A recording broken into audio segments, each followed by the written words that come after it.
Ustaz, Ana ada pertanyaan Ustaz. Silakan. Bahwa masalah orang yang hamil dan menyusui Ustaz, berhubungan dengan puasa Ramadan bagaimana Ustaz? Karena bisa jadi dia tahun ini hamil dan menyusui, tapi tahun depan sudah hamil lagi Ustaz. Masya Allah, produktif sekali suaminya.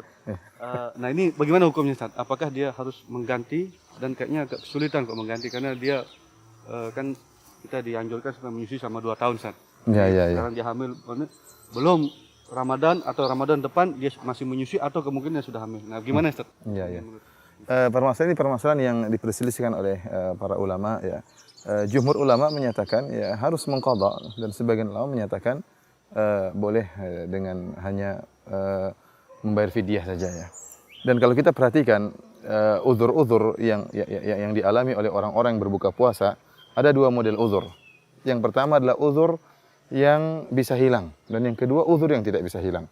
Uzur yang bisa hilang seperti orang yang safar dan juga orang yang sakit, seperti firman Allah Subhanahu wa taala, "Wa man kana maridan aw ala safarin fa iddatun min ayyamin ukhra." Barang siapa yang sakit atau dia bersafar, maka dia kemudian dia berbuka, maka dia boleh mengganti di hari-hari yang lain. Kita tahu bahwasanya uzur safar dan sakit bukan uzur yang abadi. Seorang terkadang sakit nanti sembuh, safar kemudian mukim. Ya. Ini uzur yang bisa hilang, maka cara untuk mengganti puasa dengan mengqadha. Kata Allah Subhanahu wa taala, "Fa'iddatun min ayyamin ukhra." Itu diganti pada hari-hari yang lain selain di luar bulan Ramadan. Uzur model kedua yaitu uzur yang tidak hilang. Seperti Allah Subhanahu wa taala berfirman, "Wa 'alal ladzina yutiqunahu fidyatun ta'amu miskin." Dan orang-orang yang sudah tua, yang tidak mampu untuk berpuasa, maka dia membayar fidyah. Ini uzur yang tidak bisa hilang. Orang tua tidak mungkin apa?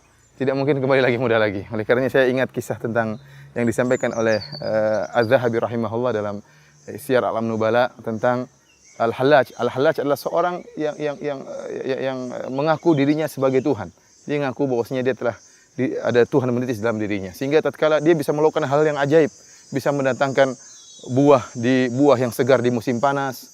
Dan dia tatkala datang suatu kampung, dia bertanya kepada para ulama di sekitar kampung tersebut. Dia bertanya, "Apa yang kalian kehendaki dari saya?" Karena dia memang hebat. Suatu saat, sebagaimana dikisahkan oleh Zahabi, dia mendatangi seorang ulama yang sudah tua, yang sudah rambutnya sudah tidak ada, sudah botak. Maka Hallaj ini yang mengaku sebagai Tuhan, dan dia dibantu oleh banyak jin, dan dia bisa melakukan hal yang ajaib. Dia mengatakan, "Apa yang kau kehendaki akan saya kabulkan, karena saya adalah Tuhan." Maka orang ulama tadi mengatakan apa? "Saya sudah tua, dan saya ingin rambut saya kembali lagi, dan saya ingin muda lagi karena saya ingin kawin lagi." Kata Hallaj, "Kalau kembali muda saya tidak bisa." Artinya memang ini uzur yang tidak bisa hilang. Orang sudah tua nggak mungkin kembali lagi. Orang yang uzur yang tidak bisa hilang, ini jalan keluarnya cuma fidyah, karena nggak mungkin kita suruh dia untuk berpuasa di hari-hari yang lain. Demikian juga, oleh karena kita bisa klasifikasikan dua model, uzur yang bisa hilang dan uzur yang tidak bisa hilang. Contoh uzur yang bisa hilang seperti apa? Seperti haid, nifas.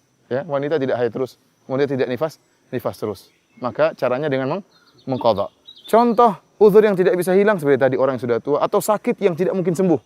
Orang terkena cuci darah misalnya, belum ditemukan obatnya. Orang sebenarnya tidak mungkin kita suruh puasa karena tidak mungkin dia sehat. Secara kedokteran dia tidak mungkin sehat. Seperti uzur yang tidak bisa hilang ini, maka dengan bayar apa? Fidyah. Sekarang kita berbicara tentang wanita hamil dan menyusui.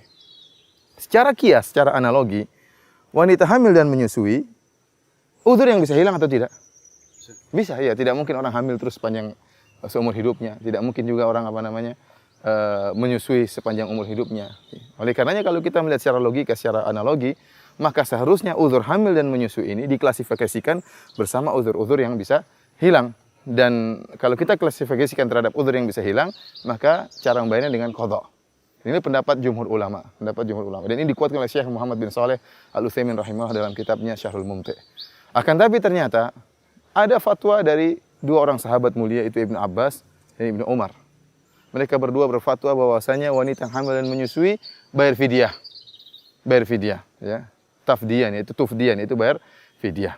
Oleh karenanya, karena ada 2 fatwa sahabat ini, maka saya lebih condong kepada fatwa 2 sahabat. Kita tahu bahwasanya dalam usul fikih ada namanya qaulus sahabi hujjah. Perkataan seorang sahabat hujjah selama tidak ada sahabat lain yang menyelisihi. Dan tidak dikenal ada sahabat lain yang menyelisih fatwa dari Ibnu Abbas dan Ibnu Umar dalam hal ini. Dalam hal ini bahwasanya wanita hamil dan menyusui boleh membayar fidyah. Dan ini sesuatu yang memudahkan bagi para wanita sebagaimana tadi yang disampaikan oleh Bang Dung. Ada wanita yang demikian, dia hamil tahun ini, kemudian tahun depan dia menyusui selama 2 tahun, kemudian dia hamil lagi, kemudian dia menyusui lagi, entah suaminya sangat produktif dan tidak berhenti-berhenti, maka kapan dia bisa mengqadha puasanya? Ini fatwa yang meringankan bagi mereka. Sebagian ulama, sebagaimana Asy-Syaukani rahimahullah dalam kitabnya Irsyadul Fuhul menyebutkan kalau ada fatwa sahabat yang menyelisihi kias yang jali, kias yang sharih, yang menunjukkan bahwasanya dia tidaklah menyelisih kias yang sharih tersebut kecuali karena dia punya dalil. Seharusnya kalau kita bicara tadi kias namanya uzur yang bisa hilang, harusnya qadha. Ternyata ada fatwa dari Ibnu Abbas dan Ibnu Umar yang menyatakan cukup fidyah, tidak usah qadha. Ini menunjukkan dia punya dalil yang mungkin kita tidak mengetahuinya. Dari sini kita husnuzan kepada dua sahabat ini, Ibnu Umar dan Ibnu Abbas, bahwasanya boleh wanita hamil dan menyusui untuk bayar fidyah, tidak perlu mengqadha. Akan tetapi Bang Dung, ya tentunya yang lebih selamat mengqadha. Artinya apa? Kalau ada wanita hamil dan menyusui bisa mengqadha suatu saat, maka lebih afdal dia mengqadha agar keluar dari permasalahan khilaf. Tapi kalau memang kondisinya sulit kemudian dia sulit untuk mengqadha, maka kita bilang ada fatwa alhamdulillah dari Ibnu Abbas dan Ibnu Umar. Ini pendapat yang dipilih oleh Syekh Albani rahimahullahu taala, bahwasanya wanita hamil dan menyusui boleh apa? Boleh membayar fidyah saja, dan fidyah bisa dengan 2 cara. Yang pertama dengan membayar setengah sa' untuk satu harinya, ya, kira-kira 1,3 kg beras, ya, untuk satu hari 1,3 kg atau 1,5 kg beras, atau dengan memberi makanan sempurna, yaitu makanan dan lauknya untuk satu hari sekali makan. Demikian Bang Dung. Paham insyaallah Bang Dung? Paham. Oh iya, terima kasih. Ya, sama-sama. Assalamualaikum warahmatullahi wabarakatuh.